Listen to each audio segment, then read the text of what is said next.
Hello everyone. Today in this video, I am going to show you how to private your TikTok video after uploaded. Before starting this video, please subscribe my channel. First, tap on your profile icon. Select any video you want to make private.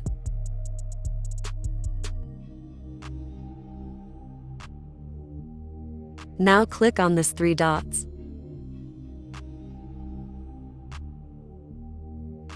Now tap on privacy here.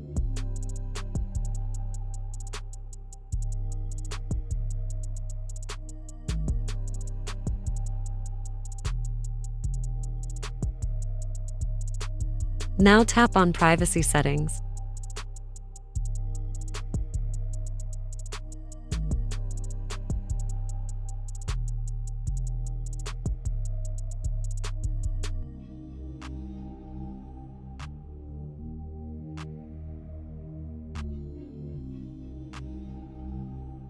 Now this video of yours has become private.